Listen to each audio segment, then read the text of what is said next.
thanks. City Council, Tuesday, April 6th, regular meeting. Call to order and approval of the agenda, please. Oh, wait, before we approve the agenda, do we have some changes to the agenda?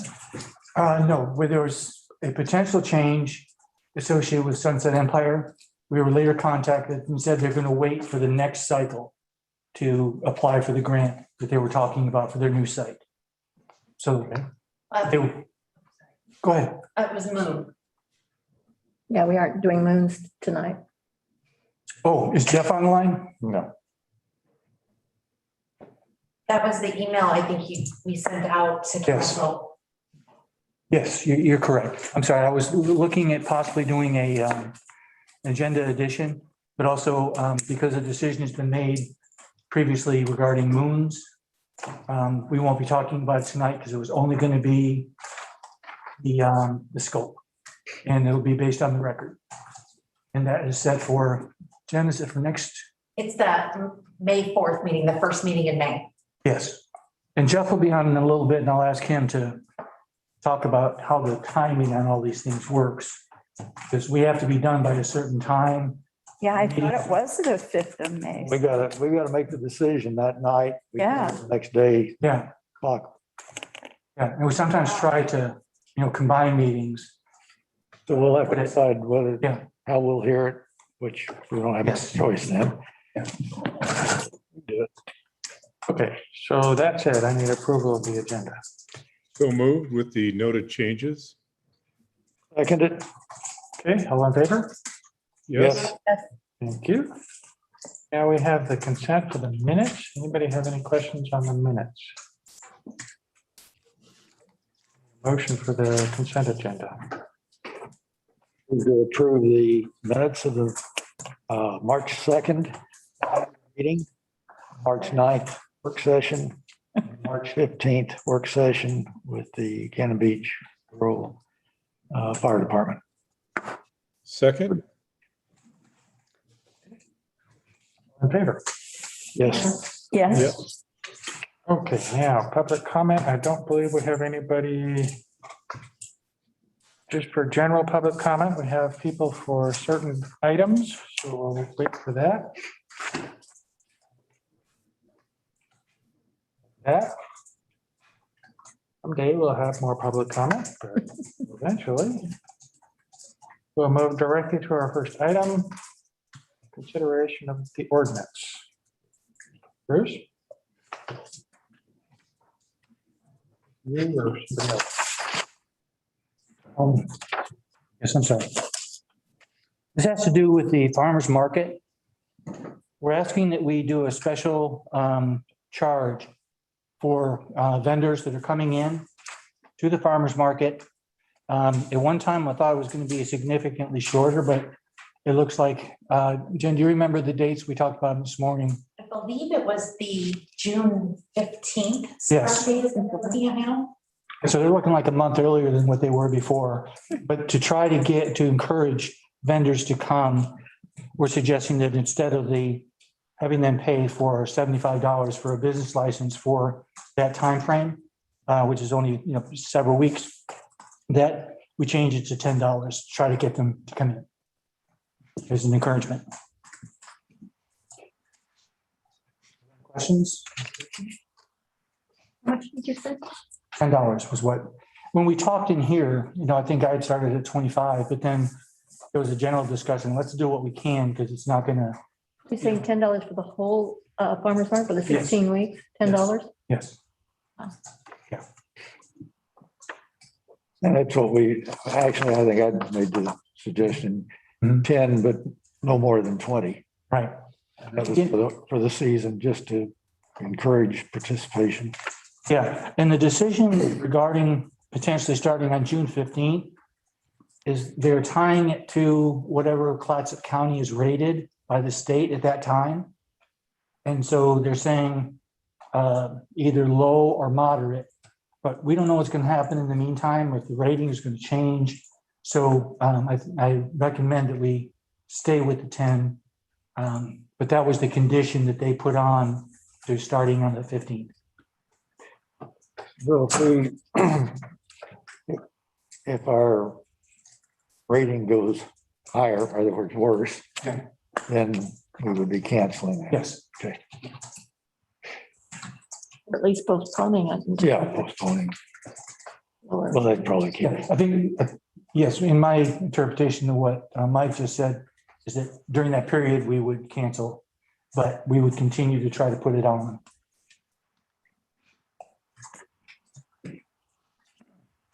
Then we'll start our motion system. Okay, I move to approve the first reading of ordinance number 21-02. Second, I'll second it. okay. Do we do roll calls on these, please? You need to read the title first, I guess, right? Read it first or Yep. after the motion? Read by title only. Ordinance 2102, an ordinance amending the municipal code by amending chapter 504060C, fees imposed. Oh, any discussion? Okay, roll call. Counselor McCarthy? Yes. Council President Benefield? Yes. Counselor Risley? Yes. Counselor Ogilvy? Yes. Mayor Snyder? Yes, that's unanimous, so motion to read and adopt. Move to approve the second reading and adopt ordinance 21-02. I'll second it. Seconded. Ordinance 2102, an ordinance amending the municipal code by amending chapter 504060C, fees imposed. Jennifer? Council President Benefield? Yes. Counselor Risley? Yes. Counselor Ogilvy? Yes. Yes. Mayor Snyder? Yes. Ordinance 2102 has been adopted and will become effective 30 days from adoption.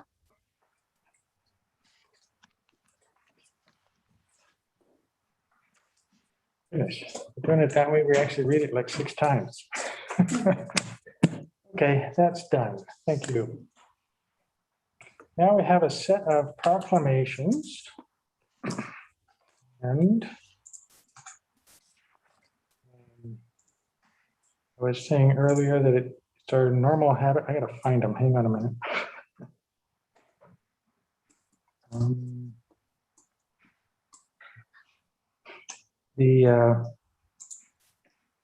Our usual habit to read our proclamations, but I ain't reading them all. So I'm hoping volunteers will come up and wish to read one. Was there a speaker for one of them? The Tufton Puffin, which is the last one. Last one. So that said, our first 2102 Sexual Assault Awareness Month. Jason. Thank you, Mr. Mayor and City Council. What you have before you is a proclamation. As you're aware, April is Sexual Assault Awareness Month. And it's intended to draw attention to the fact that sexual violence is widespread and impacts every community member. Every individual and community in Oregon has a role to play to help eliminate sexual violence by working together to promote social change. Part of that social change is letting people know that it's okay to report it and encouraging victims to report it. Some disturbing statistics we've seen: over 20 million American women and men have been the victims of sexual violence. Every 98 seconds, another person experiences sexual assault. 93% of all sexual abuse is committed by someone the victim knows, and over 50% sexual assaults go unreported each year. With leadership, dedication, and encouragement, there's evidence that we can be successful in preventing sexual violence in our community through increased awareness and community involvement. That is the reasoning for this proposed proclamation. Good. Need a motion to adopt the proclamation. Did you I say? move to adopt proclamation 21-01 for the purpose of designating the month of April 2021 as Sexual Assault Awareness Month. Seconded. Second it. Jennifer? Counselor Risley, Yes. Counselor Ogilvy, Yes. Counselor McCarthy, Yes. Council President Benefield, Yes. Mayor Stidell. Yes. Do I have a volunteer to read this one? I will. Thank you, Brandon. For the purpose of designating the month of April 2021 as Sexual Assault Awareness Month, proclamation number 2101.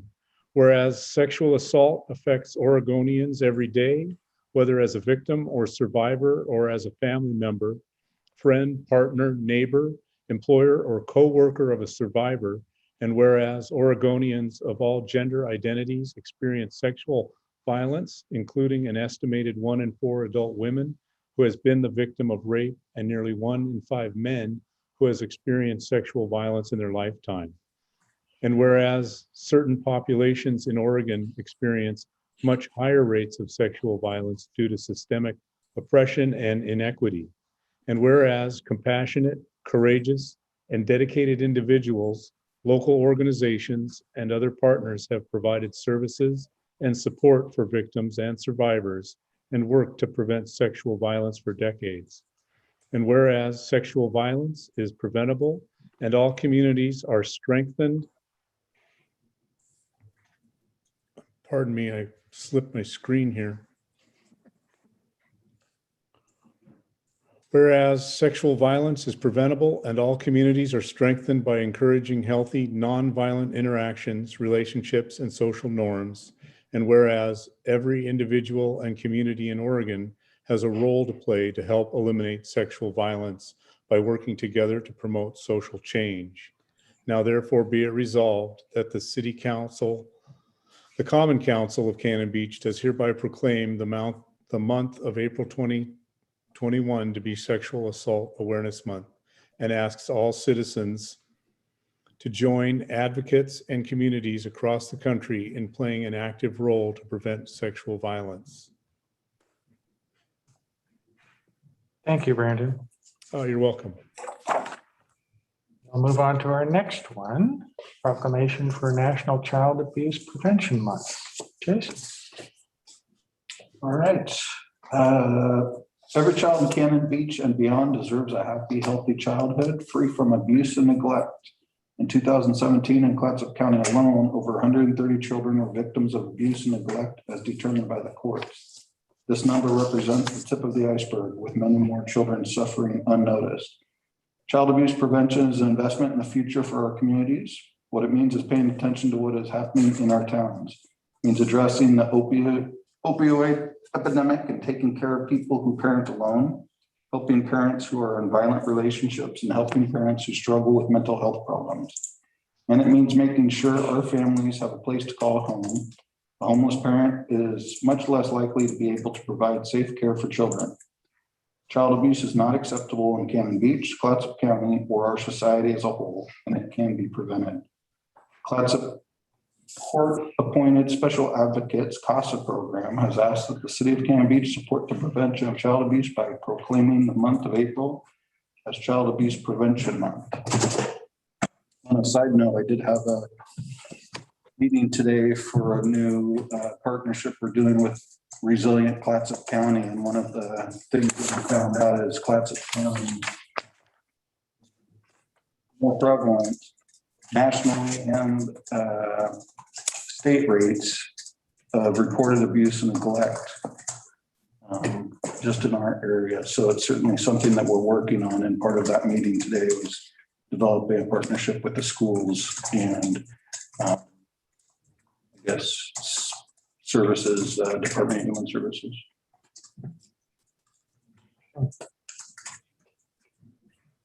Is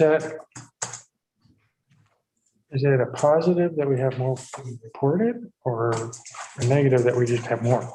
I think that we have more.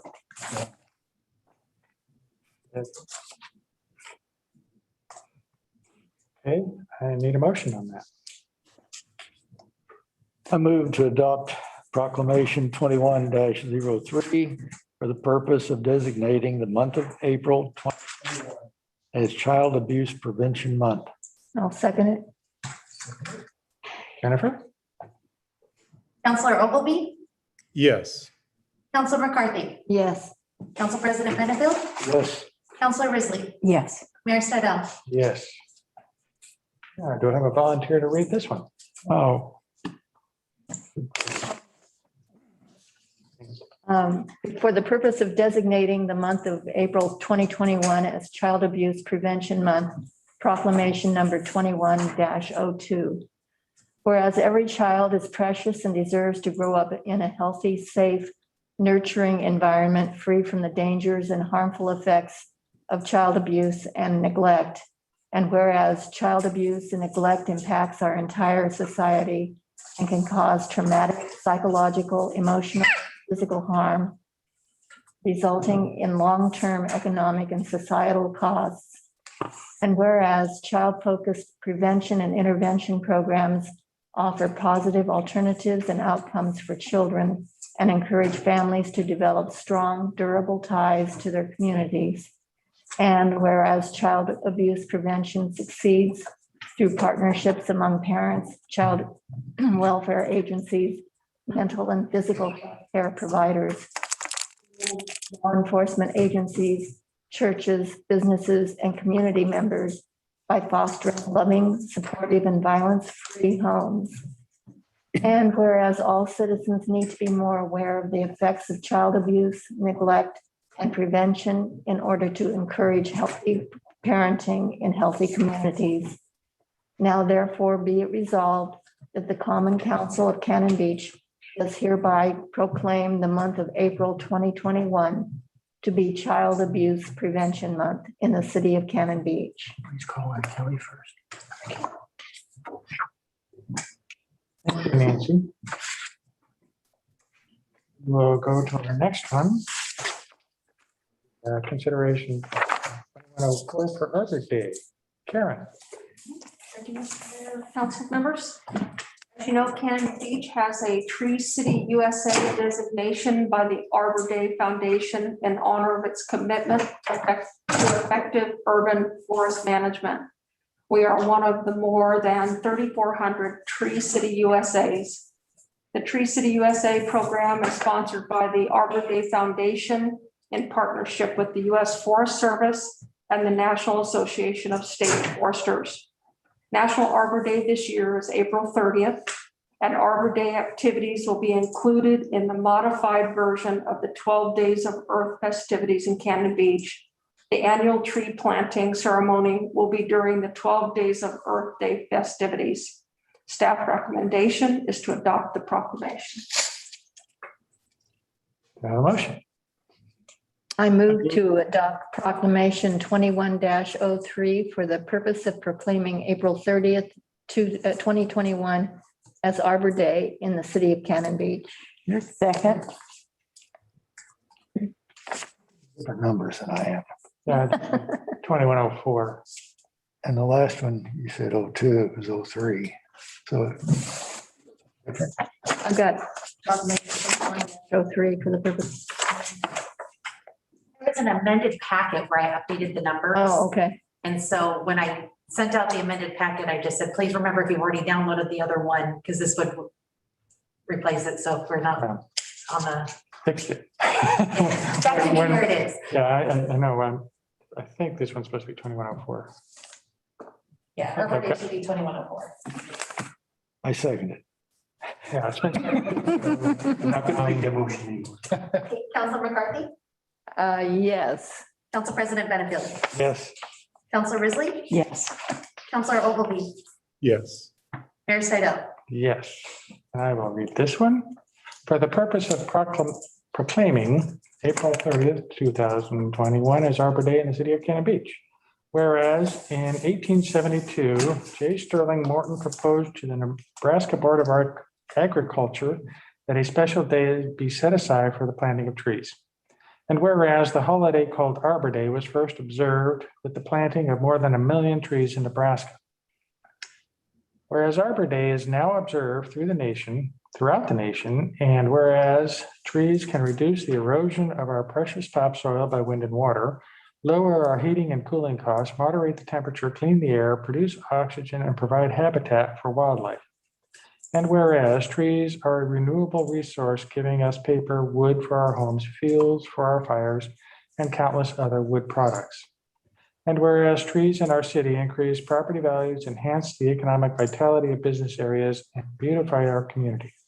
And whereas trees, wherever they are planted, are a source of joy and spiritual renewal. Be it resolved that I, Sam Stidell, by virtue of the authority vested in me as mayor of the city of Cannon Beach in the state of Oregon, do hereby proclaim April 30, 2021 as Arbor Day in the city of Cannon Beach. And I urge all citizens to celebrate Arbor Day and to support efforts to protect our trees and woodlands. Further, I urge all citizens to plant and care for trees to gladden the heart and promote the well-being of this and future generations. Passed by the City Council, Common Council of the City of Cannon Beach, this 6th day of April 2021. Roll call.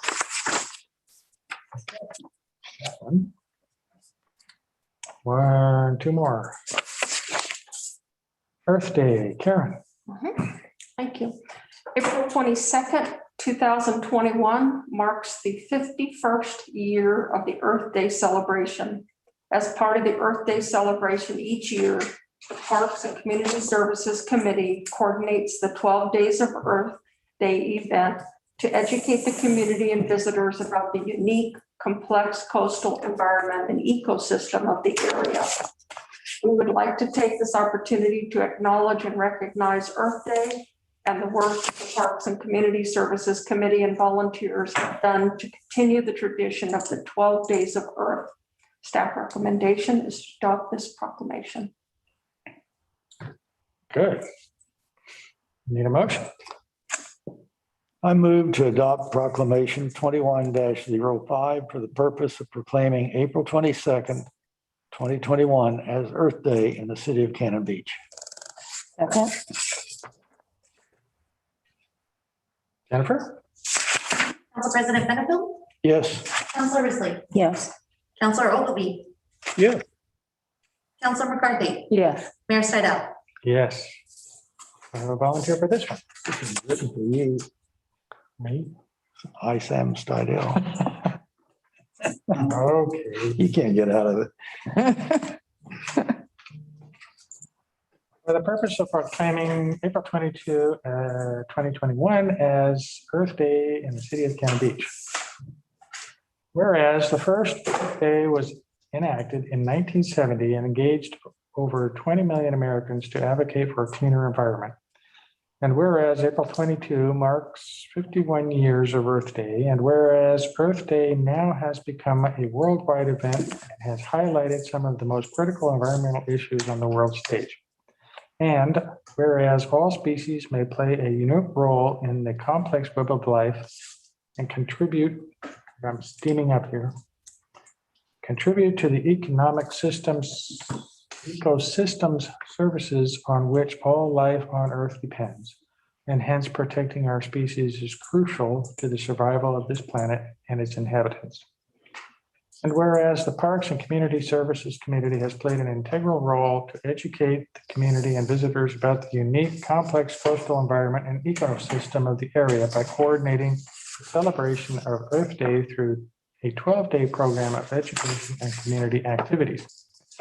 Be it resolved that I, Sam Stidell, by virtue of the authority vested in me as the mayor of the city of Cannon Beach in the state of Oregon, do hereby proclaim April 22, 2021 as Earth Day in the city of Cannon Beach. And I encourage all of its citizens, businesses, and institutions to use this day to celebrate the earth and promote the protection of our species. Passed by the Common Council of the city of Cannon Beach this 6th day of April 2021. Okay, our last one of these is consideration for the Tough to Toughen month, and I will call on Kelly. Into Kelly. And on this one is where we have the public comment from Angela Bed. Correct.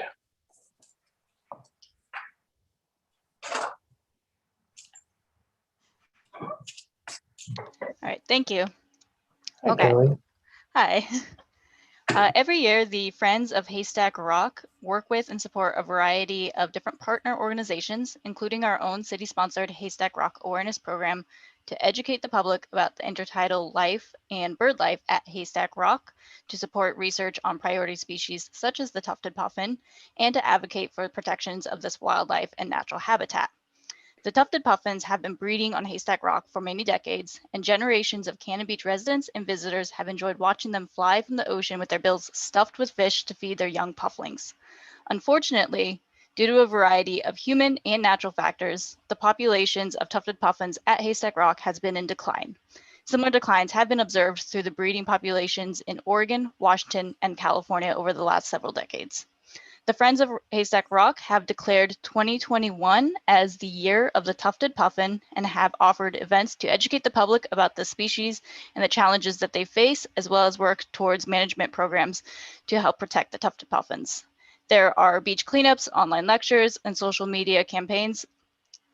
And we request that the Cannon Beach City Council is to proclaim the month of June 2021 as Cannon Beach's Tufted Puffin Month to help bring awareness to the challenges that the tufted puffins face and educate the visitors on how to be good stewards of our environment and highlight one of Cannon Beach's most beloved and iconic species. The recommendation from staff is to adopt the proclamation. Thank you, Kelly. Angela, would you like to add something? Sure, Kelly, great job. Thank you very much. Just a little additional context. The species has been in decline for about the last 3 decades. We're seeing tufted puffin declines across California, Washington, and Oregon. And so our intent behind declaring the year of 2021 as the year of the tufted puffin is to really sort of raise our game in terms of promoting education, awareness. We are working with several researchers and U.S. Fish and Wildlife on conservation. The Natural Resource Defense Council did file a petition requesting that the tufted puffin be added to the endangered species list. Unfortunately, at the end of last year, that petition was declined. So we're working with Kelly and others, we're doing everything we can this year to promote awareness, education, research, and conservation. We may seem a little early in this request. I realize it's only April and this is for June, but our reason for being here this evening is so that we can build activities around it and promote it. And we thank Mayor Stadel and the council for considering our request. Thank you. Thank you. At that, we need a motion.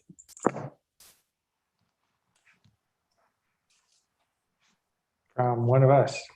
I move to adopt proclamation 2106 proclaiming June 21 as tufted month in the city of Cannon Beach. I'll second it. Seconded. Jennifer? Counselor Risley? Yes. Counselor Ogilvy? Yes. Counselor McCarthy? Yes. Council President Benefield? Yes. Mayor Stadel? Yes. At that, you don't have to, but I would like to ask Kelly if she would read the proclamation for us. Sure thing, I can do that. Okay. For the purpose of proclaiming June 2021 as Tufted Puffin Month, proclamation number 21-06. Whereas tufted puffins are an iconic species that can be seen from April to August on Haystack Rock, where they breed and raise pufflings before heading back out to sea for the winter. And whereas the tufted puffin population faces numerous threats and challenges, including pollution in our ocean waters, invasive species that impact their breeding habitats and nests, bycatch, climate change causing ocean temperatures to rise and forage fish moving further north to cooler waters, and a lack of food due to overfishing. And whereas more research is required to uncover mysteries in the tufted puffin life histories, such as what they do out at sea during the winter. And whereas organizations such as the Friends of Haystack Rock, as well as the Haystack Rock Awareness Program, and a number of public and private partners work to support research, educate the public, and advocate for protections of this and other Cannon Beach species. And whereas Friends of Haystack Rock has events planned through spring and summer, working in partnership with the Haystack Rock Awareness Program to promote education, awareness, and conservation of tufted puffins, including Welcome Back Puffins, Puffin Lecture Series, and the Great Puffin Watch. And whereas thousands of people observe tufted puffins each year while visiting our beautiful beaches that are shared resources between wildlife and people. and therefore be it resolved that the city of Cannon Beach proclaims June 2021 as Tufted Puffin Month, honoring tufted puffins and those that seek to protect them. Further, that we stand united in our commitment to protect and conserve this iconic species so that current and future residents and visitors can enjoy in their breeding range in Cannon Beach for many years to come, and encourage others to learn more about this incredible species and what is possible to protect them and their habitat. Very good. I would have been so tongue-tied with tufted puffin pufflings, that would have thrown me. I think she should read all of our proclamations. She did a good, oh, she's shaking her head no. All right. Thank you very much. And thank you all for all of our proclamations. Did you vote? Yes. Vote before we read them. Okay. Okay, now we have a appointment committee, I believe. Yep. Let me find it. Hang on. Mr. Waite is on the line if anybody wants to ask a question. Excellent. And Steve, if you would like to make a comment or anything like that, you're welcome to. As we find you. There we go.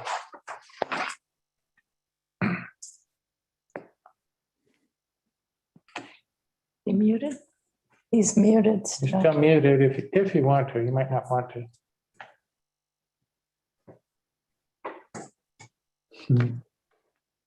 Okay, can you hear me now? There we are. Yes, sir. Hi, Steve. Great.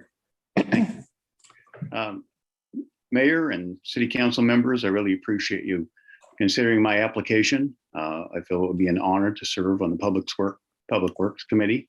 As you can see from my resume, if you have that before you, I have considerable experience with utility infrastructure and water systems, natural gas systems, and utilities in general.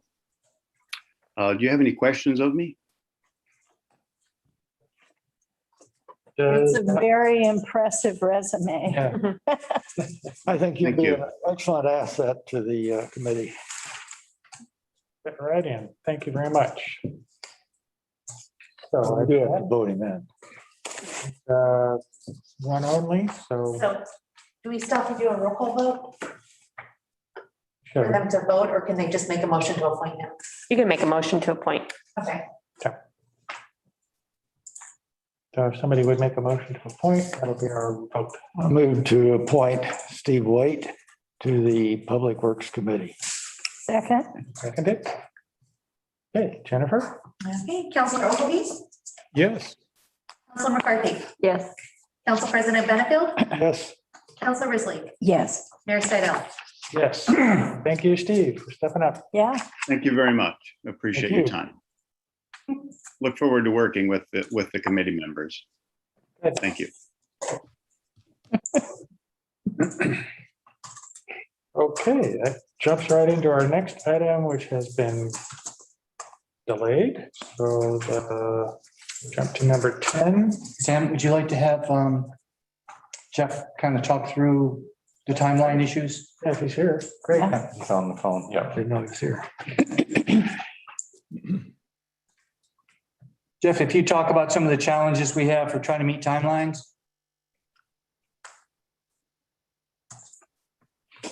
He's muted too. You're muted. Most common expression in last year. I just found out you can do Zoom. You just touch your space bar and you're Oh, is that right? off. I didn't know that. You're still muted. Hello, Jeff.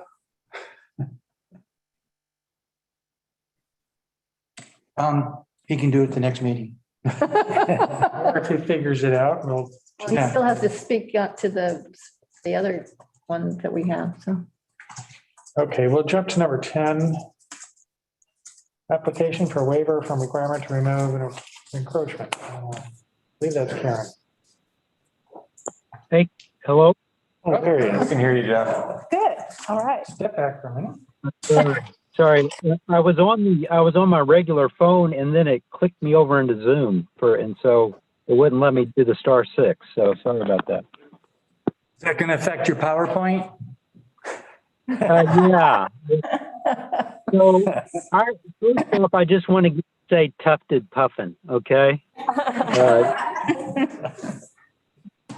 Anyhow, the moon, the reason we had to put that on your all's agenda was for that scope of review. As you know, you guys remanded that moon back to the Planning Commission. And so it kind of put us in a pickle there of having to at least kind of notice it just in case we needed that time slot. But due to the way it played out, we have till May 5th. And so we have enough time to just keep it on the regular May 4th schedule. Now, we did want to bring it up. I told Jennifer that I'd at least bring it up tonight in case you guys felt you needed more time. There is a possibility that we could do it sometime after the 20th, but since we've already noticed it to the 4th, I don't see any reason or no one will be introducing any new evidence. They're not allowed to since it's on the record. So we didn't really see where anything would come up because even if on the 4th you decided, well, we want to continue it, you could post it for the next day and then we could make the decision on the 5th. But I don't see that as an issue since it'll be on the record. You'll have all the materials beforehand. Jeff, what is the notice time that we have to deal with? And how long do we have to deal with an appeal before the decision can be made? Yeah, so you have a 120-day rule. As soon as they turn in a application, the clock starts ticking. And that's what happened with this is that it came before the Planning Commission, then they appealed it. The appeal period, they have 14 days to make an appeal. So they have that which usually pushes it back a little. Then they then make the appeal. Then we have to come before you for a scope of review hearing. That scope of review hearing then is sent. This one was remanded back to the Planning Commission. We have to, of course, notice that. And so with all those different notices, it gets, pretty tight there at the end, especially in something like this. But we have time, so I'm not really worried. Any questions on that? Because I've always got to look at Jeff and say, do we have any time? And yes. So basically, we have to make the decision on May 4th, right? Yes. You technically can continue it to the 5th, but that's the last within the 120-day window. And I believe it was the notice issue is what pushed it to the 4th and not sooner. Is that correct, Jeff? Yeah, it's the notice issue. In other words, the earliest we possibly could have done it is they have to get their notice in after the Planning Commission's last hearing. Then we have a 20-day notice from that. So, the closest we could have come was like the 20th or so. And so it would have been around that time anyhow. So we figured the 4th is the next available meeting.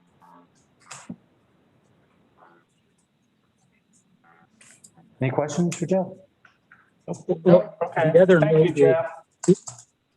Sure, and we can always ask the Moons if they want to stretch the window out. They're always able to do that. We've never had a difficulty with that, but if we need to, we can always ask the applicant. Right.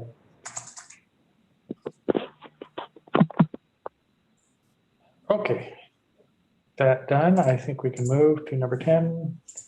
So Karen?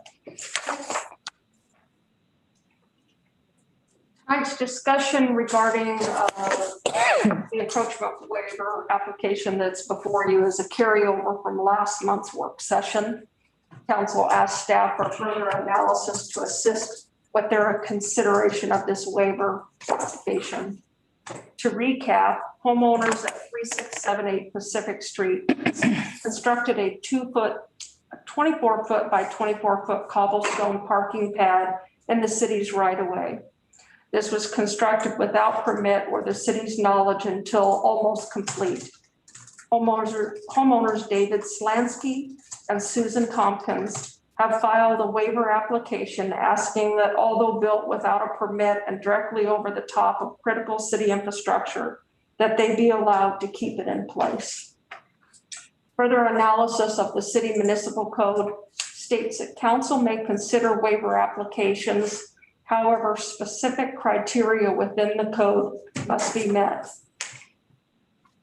Municipal Code Section 1238.060 defines the 3 criteria by which waiver applications should be evaluated are as follows. Item 4A, the council shall determine whether the application meets the following criteria. Item I, there is an exceptional circumstance which does not generally apply to other properties. It is acknowledged in this case that the structure may have historical significance, which could be interpreted as an exceptional circumstance that does generally not apply to other properties. However, the property architect has stated that the project architect has stated that the paving design can be accommodated completely on the homeowner's property, where it would potentially relate more closely to the historical structure. The case has not been made that the cobblestone parking pad needs to be in the right of way to support the historical nature of the home. Criteria number 4II, that requiring the removal of the encroachment would create a practical difficulty or an unnecessary hardship that is not proportional to the proposed action of the requested building permit. To date, the homeowners have not submitted building plans for this property.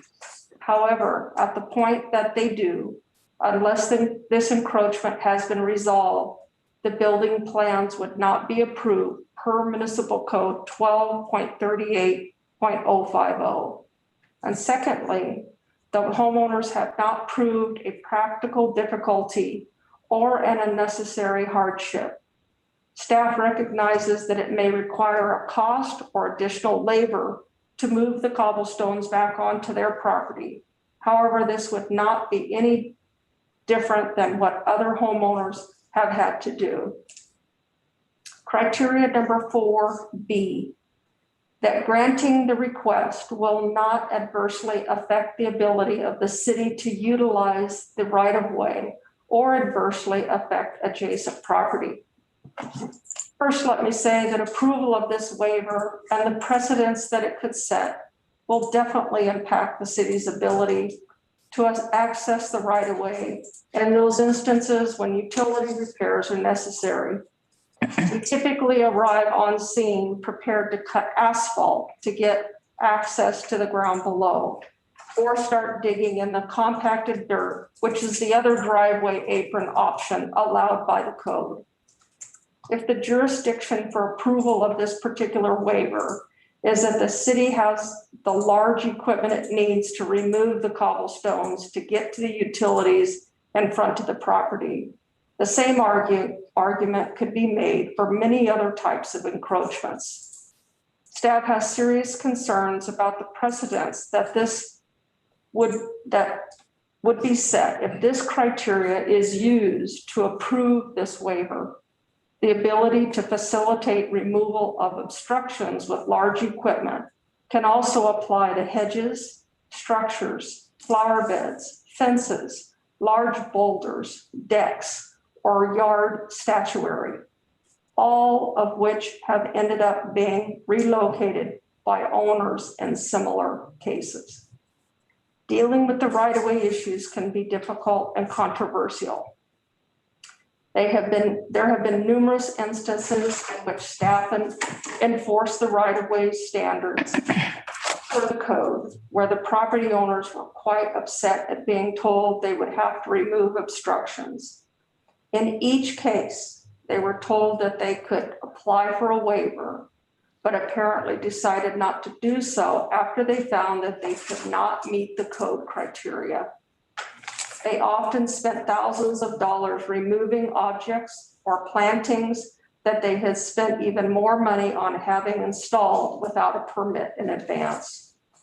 Lastly, but most importantly, municipal codes 12.36 and 12.38, as adopted by council, also protects the city from liability that arises from encroachments in the right-of-way. The city exposes itself to significant risk by allowing private parties to utilize the rights of way for personal purposes. Those liability factors include personal injury of a private party, as well as the added cost to the city when employees are working in the right-of-way and the encroachments has created a difficult or hazardous situation. Recommendation. Staff feels that the city has, to the best of our ability, consistently enforced the right-of-way restrictions currently incorporated into the code, and that those restrictions serve the city well in terms of ability to maintain the infrastructure. We do not feel that the information included in the waiver justification warrants that this property be treated differently than how others have been treated in this past. Staff also has a concern regarding the possible precedents that the approval of this waiver might set. Staff recommends denial of the waiver request. And if council no longer feels the current right-of-way standards are appropriate, then it's suggested that council review those standards and make appropriate adjustments to the code. Bruce, do you have anything to add? Yes, thank you. Karen did a good job on that. I'm talking about the precedent. Karen, how many folks have approached either you or Trevor just knowing that this is pending? Since last month's work session, we've had over a dozen people contact us about right-of-way things that they want us to consider. Grasscrete, pavers, landscape boulders, different types of hedge planting that they want to create borders in their property. Prevent parking in front of their property. So, there are going to be follow-ups, depending on what decisions are made with this. And I feel really bad for Karen and for Trevor having to approach people that have had problems in the right of way. But we're doing that based on the code. We're doing it based on past practice or I would say it's a best practice for public works agencies to be able to get in and take care of these kind of things. And, other times as a matter of fact, I think it was right on this corner. We had to have somebody cut back their plantings because you had to put the nose of your car out into the road in order to be able to see to the south. And I think that were also like 3 houses in this neighborhood that were approached because of issues, and they complied. So I think that, like I said, with the precedent, and I think there will be some pushback on why this was allowed, but others were not. But everybody has had the opportunity to apply for a waiver. Questions? I'm just curious, the people that contacted you, Karen, the people that contacted you or this past month, was it because they had heard about this, or is this because the season has started and they're thinking about putting things in their right of way? 2 of them admitted to hearing about the meeting. The others heard about it through other sources. They did not listen to the meeting. I know of an individual that will be very upset because they complied with our code by removing a wall and rebuilding it. Be quite upset with this. Whether they would apply for a waiver now to put it back where it was, I doubt. But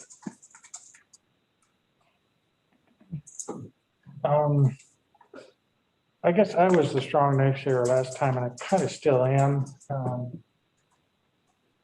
These folks have gone to the trouble and asked for the waiver. I want to know how many of those other folks went ahead and asked for a waiver. That said, the last meeting when we talked about this, we asked for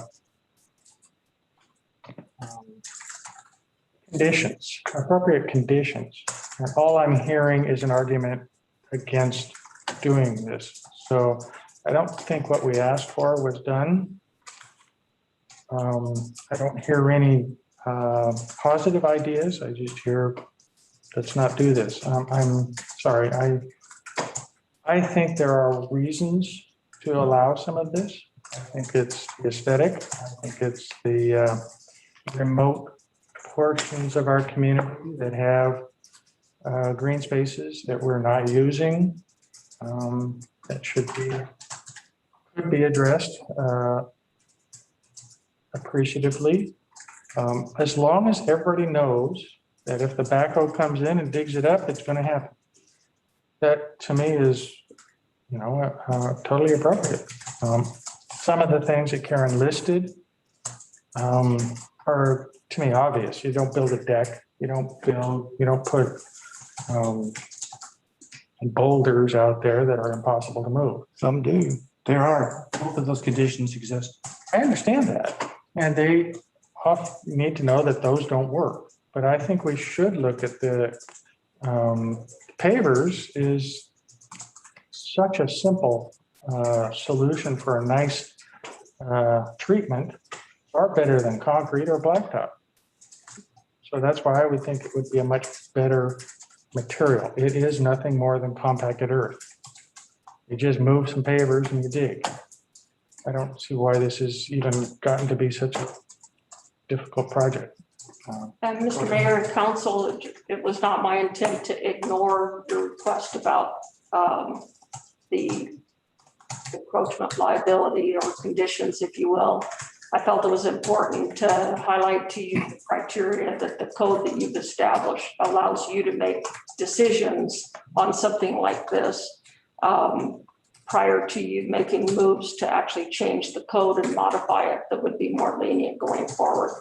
So I just want to make sure I had clearly highlighted the criteria that's established in order to make this decision. And if you decide you want to set a precedence and go forward, that's up to you. We would follow that up with a request to modify the ordinance so that we don't have that conflict in the way we're enforcing it.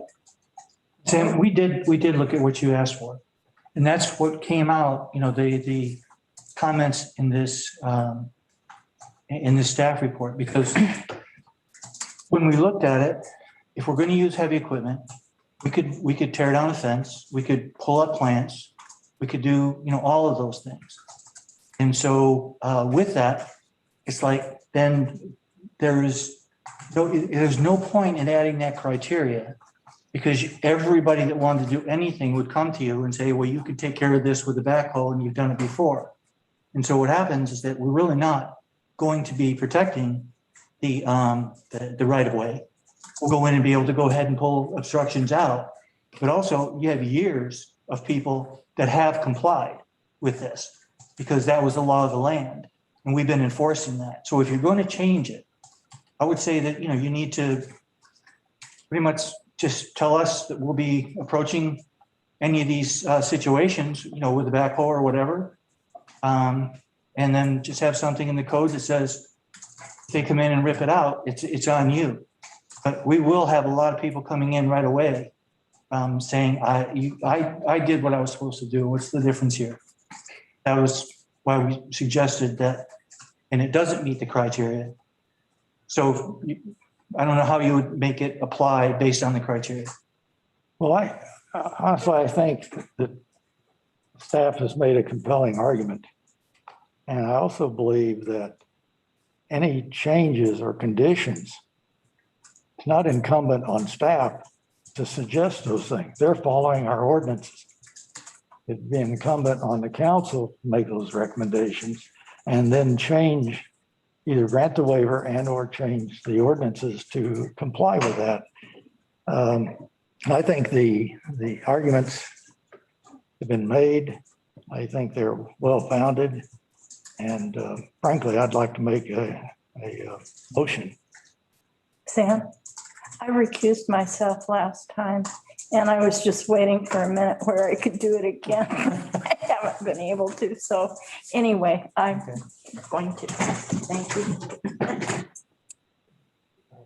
Well, I'd like to make a motion to deny the waiver request and support the current city ordinances. I'll second it. Before I go ahead on the motion, check me on this. The property owners are available and they asked to, should we have any questions for them? They are online. I want to ask if anybody has any questions for the owners first. Okay. Can I ask a question? Sure. Is there a reason that they are not able to move it back into the area that the architect has provided the design for? Should we ask them, Trevor? And I don't know if that's germane to the issue, so I'd be careful about, I don't know if that would change what somebody's opinion is on the vote. Yeah. So I'm trying to stay away from extremes. I understand the point because it was made. I believe I could be wrong. I believe it was also indicated that it could be moved without any detriment to the historical appearance and application. It does fit on the private property. I guess my only thinking is that to give them an opportunity to speak.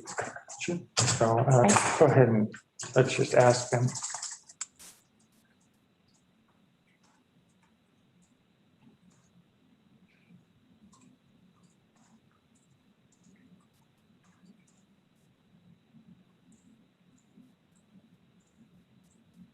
There we go. Yeah, can you hear me?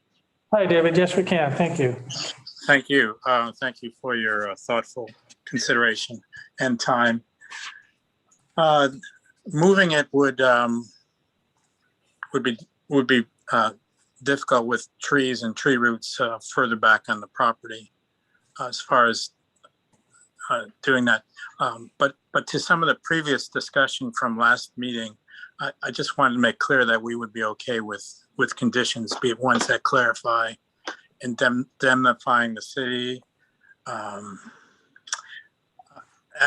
any other conditions. The other thing is that unlike some of the other things that have encroached on the right of way, these are level surface, as would asphalt or gravel treatment of that space. So as has been noted, it's different from being a boulder. It's different from being a tree.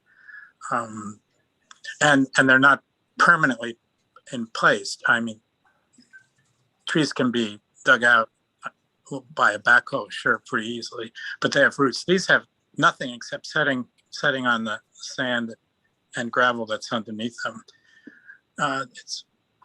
That's just to say that they are a little different.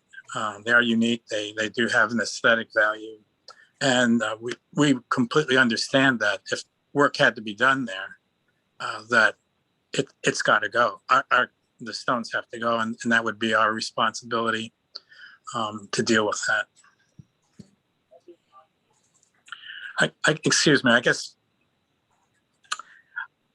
I think that I clearly accept that there have been others who have complied with the request to remove items on the right of way. There are also many instances of people who perhaps never went through the process who have concrete driveways and other things that are on the right of way. And that may reflect and neither they nor the city being aware that was being undertaken. But there's, in that sense, there is precedent for other right-of-way encroachments that still exist and will exist. Some of them pretty permanent, concrete, for example. That's all I had to say. Thank you. Thank you, David. Okay, that brings us back to our motion. Been seconded, so Jennifer, when you're ready. Okay, Council President Benefield. Yes. Councilor recused, sorry. Have it. Councilor Ogilvy. I would like to just first say that I am changing my vote, and it's because of mostly Karen's staff report. Thank you very much. This is too much of a precedent-setting matter. I've thought long and hard about this, and I'm sorry to the Slanskys, but it is possible to move it. And if, as a council, we would like to revisit this ordinance, I think that's more of the venue to do so. So at this time, I'm going to vote yes.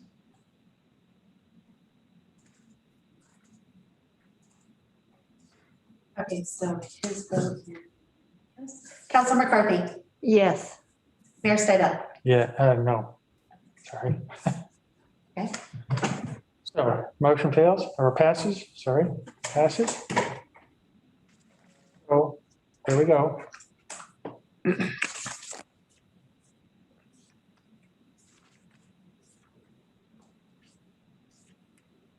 I do hope that maybe we would address this in the future. At some point soon, because I think surfacing can be better handled than just blacktop or gravel. And I agree with that 100%. I wish I could have voted. And that way we can hammer out all those things that we really don't want and add in some stuff that is acceptable. We are in the process of reviewing our ordinances. And let's just ask Jeff to make sure it includes that review process. Yes, I'd like to see it a little before that, but because that's going to take a while. But yeah, I agree. I think I agree with Sam. If you're going to do that, I don't think it has to wait for that part of the ordinance review. Whatever you have will get categorized where it's supposed to be, that sort of thing. So yeah, I wouldn't recommend you hold off on any decisions because of the code review, the code audit. I'm just saying that it will be addressed at some point. Yes. Why don't we put it on a work session? I don't think it's necessary. This doesn't rise to that level. It certainly does. When you consider all the other things you have to do. Well, if it were your property, you would feel differently. Well, I moved some things, so. Okay. Next item, where am I? Okay, approve an agreement with DA Davidson. Bruce? Yes, sir. We have Lori on the phone, but I'll try to address this. We have a couple of things that are coming up that might deal with some financing. And we had a contract before with DA Davidson. That contract expired. We're recommending that we put it back in place so that if we have questions, we have a financial advisor that can advise staff and council. Right. We worked with these folks before, correct? Obviously. I believe, yes. Do you recall what project? I don't know, was it a project or were they just? I remember we had them on we retainer. approved the contract I think it was a couple of years ago or so, because I had a question that got answered about it, but so we have, I don't know if we've worked on specific projects, maybe on the. So I believed we entered into a similar agreement for the City Hall project a couple of years ago. And actually, because of some of your questions, Nancy, I went back for this contract. I think it's significantly improved. And then I had a long conversation with the representative from DA Davidson about some of your conflicts of interest questions that you asked and about the disciplinary report. As I did back then, but I even feel more comfortable recommending it. There are conflicts of interest, but the conflicts of interest would be present for any financial advisor that represents multiple clients. And I took a look into the disciplinary history and discovered that, obviously it did occur 4 or 5 years ago. It was not it was not just DA Davidson. There was a issue with how essentially financial advisors had been practicing regarding continuing reporting. I got a long explanation and then did some additional research and feel comfortable. So you're satisfied with I am. Okay. And Lori, I know you're on the line.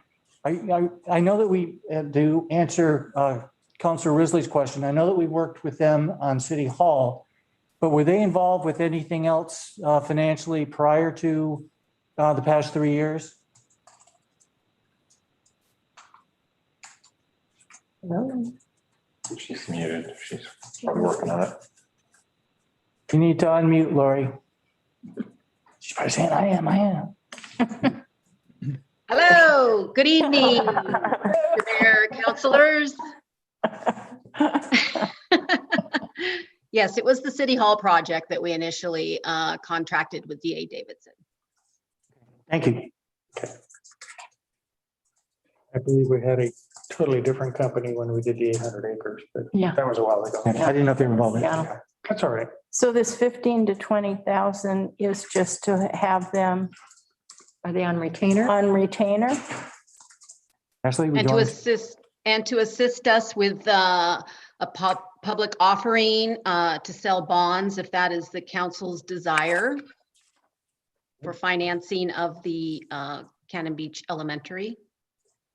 Because 15 to 20,000 sounds like an awful lot of money to just have somebody on retainer. So it's charged via the hour. So it would be up, that's the estimated fee for this project. Isn't that correct, Lori? Yeah, for work performed. If they don't do anything for us, then we're not on the hook for They're not anything. charged. Okay. Correct. And it may be that if other if other projects are approved to move forward, we probably would need to expand that scope to be able to have a financial advisor on board. Are these the folks that could answer some questions about the service tax? Possibly, but and probably we would involve them. But right now, I think that you heard Mark Reckman say that he was going to hire the company that did either Ashland or Yahats. We have that information. I forwarded you that information. And Lori and Marnie had done some work a little while ago on estimates. And so they are going to be working on Thursday at 10 with the Echo Northwest, it's called. So we're both going to try to learn from each other and try to say, okay, well, this is what a number might be if it was considered. Okay, just good. But we came up from a staff standpoint, and we were more conservative. We came up with about half of what Echo Northwest had done, but it was the first time we'd ever done it, and they've done it before. Yeah.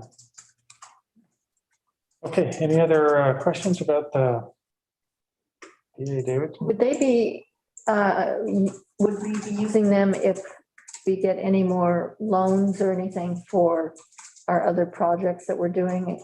Would we need to use them for any of that? We have not so far. Because, all the loan conditions, I mean, first of all, when you get 1% for 40 years, something like that, I don't know how much they could help. But I know Lori does call on them when we want to know, like, if we did this, how much would it cost? Those kind of things for projections, debt service payments, or what other people are paying on deals right now, so that we can get a better idea of what, there's what's possible, but then there's what's actually being undertaken in the market.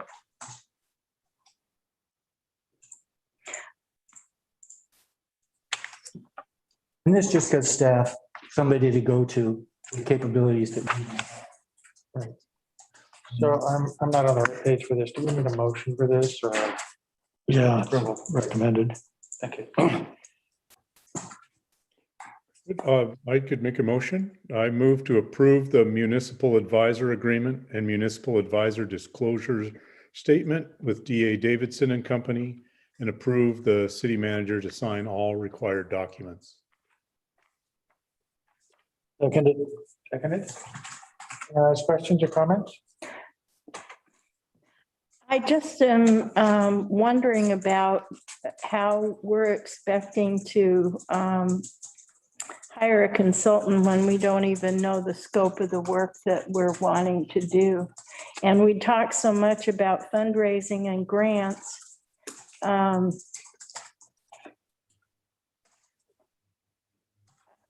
This is specifically for the school then doing. This, as written, this scope is for the school. And in this, it also talks about possibly figuring a way to pay back money that we're getting and how that is gonna be there. Yes. So are we expecting that the county money is gonna pay for this? Cannon Beach Elementary, at this point, we are moving forward with the idea that it will be a tourism-related facility, and we would use those funds. So we aren't clear that the county's gonna continue to give us, for us to receive that money, correct? We haven't gotten any We've confirmation. not gotten confirmation. The question has been asked. So how, if we're not, this is not for, the debt would not be bonds. Your memo, what would it be for specifically for the school?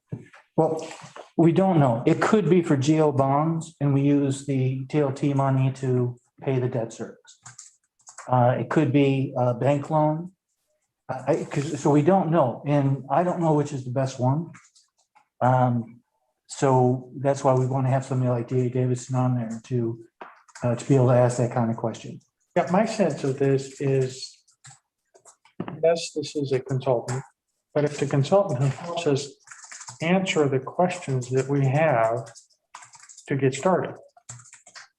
So this is not like a architect that's going to give us plans. This is the person that's helping us figure out what we want to do and how we can do it. Close there? Yes, yeah, and we have these, yeah, we have these. It's a different kind of consultant, and it's the one that's going to help us get our ducks lined up. But he is the one that helped us with the city hall project where we spent 200 and some odd $1,000. And that's where my concern is where is this going? They had nothing to do with that. They had nothing to do with the project that we did. Anytime there was going to be a change to the scope, we came to council and council approved that change to the scope. And it's the additional information that was requested was based on a lack of information or a new approach or something that was not contemplated in the original scope. But they had nothing to do with any changes that were approved by council. But they were available should we have gone to that level. We didn't get there. But they were available for us when we got to the point where we were going to call for a bond, they were going to be able to answer those questions. We had connected with them at that point. That's what we're doing here. We're connecting with them and hopefully they ask the questions before we get to that expensive level. Because to me, our mistake was that we didn't find the location that we all could agree with. Yeah. And that was probably a square one question to ask. So I just want to be real careful about what we're doing here. But we got some tricky questions to ask about how the TRT money is going to be navigated through this. And that's why I'm positive about hiring somebody who can help us direct that. That's why I'm comfortable with it. Normally, I don't like consultants. So this one I might. From a legal perspective, it is a bill by the hour and it's a terminate with 30 days notice. So we are in control of what we ask them to do and can exit the contract at our convenience if we would like to. Even better. Okay. We still have a motion on the floor. Any last questions, concerns? Okay, Jennifer? Counselor Risley, Yes. Counselor Ogilvy, Yes. Counselor McCarthy, Yes. Council President Penfield, Yes. Mayor Stidel. Yes. Okay, thank you. Was our last item. Anybody have any status reports or communications they wish to partake in? I just wanted to talk about the letter that Susan Glarum wrote, and I really appreciated her letter and kind of spelling out for us about the OWEB grant and what that means to the Forest Reserve. And I'm hoping that we will have an opportunity to have OWEB talk to the city council to let us know what that grant really means and what our obligation is there, because I think we kind of looked at everything else, but not so much that, and it's real important. It's $1 million grant. And we might be able to do it sooner, but the minimum, we can have somebody on the phone from OWEB when we bring the information back with Parks and staff as a presentation, probably at the May workshop. Or if there's a specific question, we will, ask them to, either respond in writing or at another meeting of the council. Yeah, I'd really like to focus in on where they're coming from with us. Yeah. So that makes sense. Okay, thank you. I think having them on phone or Zoom for that meeting would be. Mm-hmm.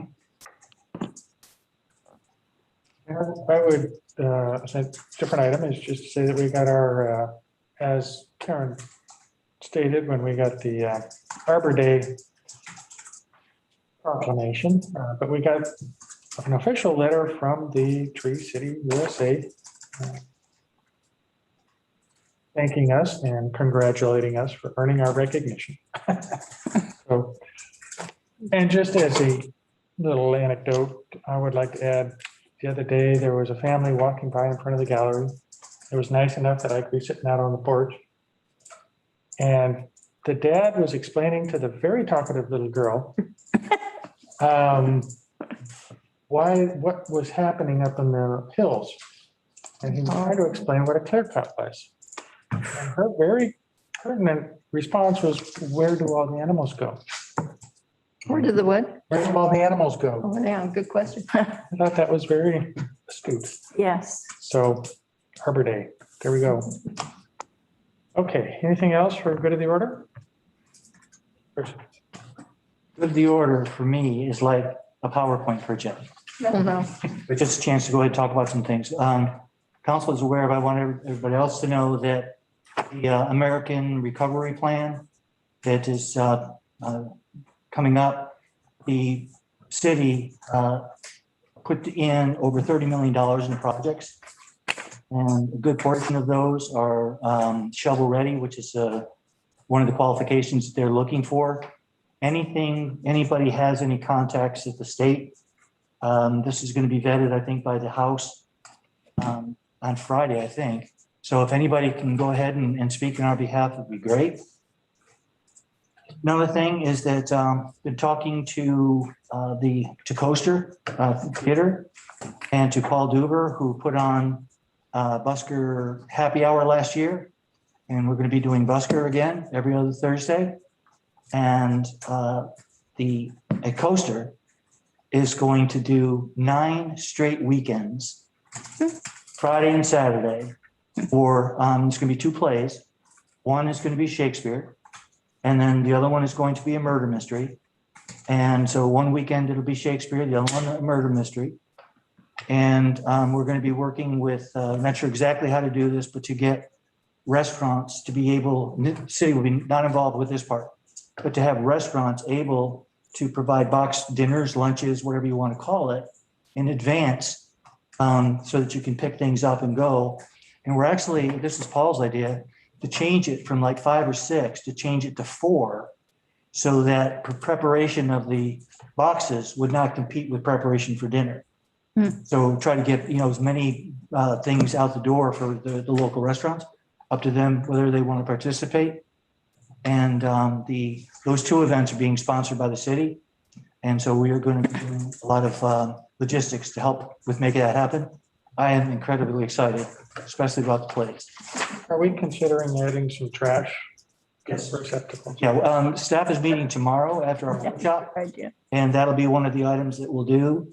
We're gonna be talking about security, we're talking about logistics, because they're gonna be doing a play on Friday and Saturday. It doesn't make sense for them to take everything home Friday night. So we'll probably get some kind of a pod or something there on Friday. Put it in the pod Friday, put it in the pod Saturday, Sunday, it's out of there. Just to try to make it easier for them. We're trying to take any barriers out of the way so that this can happen. But anyway, there seems to be a good interest in that. Another thing is that folks will see some people poking around parked cars and things like that later on this week.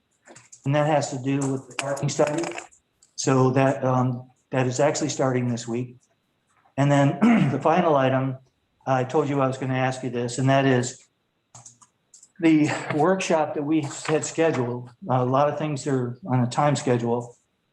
But for the April 13th, there were 6 items. Now there are 5, because in conversations with the Parks and Community Services Committee, we both agreed, we both need time to sort things out. And so we're going to go to the May workshop. So now we're down to 5. That was the ECFR. The Ecola North Bank stabilization, there's a possibility of a grant. There's a deadline for the grant. We want to get your authorization if we should go or no go. Discussion about the Cannon Beach Elementary process. Between the information we got back from Zach Stokes and the original schedule that we looked at, there was involvement of an architect or somebody to do a program. One way or another, we might be looking at that. So that's part of the CVE process. City Hall, police. If we want to try to get that to go forward, it would be, and you want it in November, then we have to have everything in August. And so there's a lot of questions to do with that. First one is, do we even want to do this project still? So, and then the TSP, Transportation Systems Program, that is underway. And y'all had asked for somebody to come and talk to you about the scope. And we, according to Jeff, if we wait till May 11th, it's probably going to impact the schedule. And so we don't want to do that. So essentially, we want to get these 5 items in within the next, say, couple of weeks. And my recommendation, I'm sorry, there's one other one. And that is, if we're not going to do the City Hall Police Station, then the conditions over at the police station in particular are just, it's not acceptable. And so I plan on putting in a project to use part of the garage that's over, not the outdoor garage, but where we keep the things for farmer's market and that, to do a small addition. It will not be enough to go ahead and solve the problems. We can make things better than what they are now, but the conditions in there are just gotten to the point that I can't say it's okay for you to continue to work there. So that project depends, and the scope of that project depends on what the decision is. Are we going to move forward to try to see with the City Hall Police Station? So I would like to talk about those too, because you did ask about the scope of that. So I think that on the 13th, I would like to talk about those 2. And then shortly after, whenever you decide, I'd like to do Ecola North Bank, TSP, and whatever else there was. School. Yes, the school. And if we could do it within a few days or a week, I think that would be a good jumping off point for us in terms of process and other things. So adding a work session later in the month is what you're considering? I would prefer later in the week or the next week, but I'm pushing. Yeah, I don't, Where? just later. Yes. I'm good. Anybody, those with calendars have challenges? Depends on when. As long as it's 6 o'clock, I'm probably good. The week, you see, we have the 13th, that's your meeting. And then the 15th, which is Thursday, is DRB. I don't know if there's anything, I think their schedule is full. We try to get on it. And the reason we try to get on it, that was for Kenny Beach Elementary, because we're changing the material. And we're going from the asphalt shingles to shakes. So I don't think there'll be any problem with that. But we wanted to, it has to go through DRB. So, but we can't do that till May. Shakes. My preference would be to just meet the following week on the 20th. I agree. Do, I can do that. Okay, there we go. 20th at 6 o'clock. Is that okay? Right, and then the 13th, we will do in City Hall and the City Hall. Okay. Some of you saw the latest edition of the bulletin. People were pretty happy about, getting that kind of detailed information, so we will be continuing that. We will publish at least monthly, but there may be times that there's something we want to get out, and so we'll do like a special edition of the bulletin or something. And anytime a counselor wants to write anything in there, opinion or, I don't know about opinion, y'all decide whether or not opinion should be in there, but if there's anything, if there's anything you want to go ahead and talk about, we will absolutely put it in. So I think that it's a good forum. Probably should say anything that Ashley will let us. More like that. I am the gatekeeper. Yes. Yeah, it was a very, very well done. I just hope we can get it distributed out to people. We are all working on it, and that is a Rusty project, getting it out, making it look the way that it looks.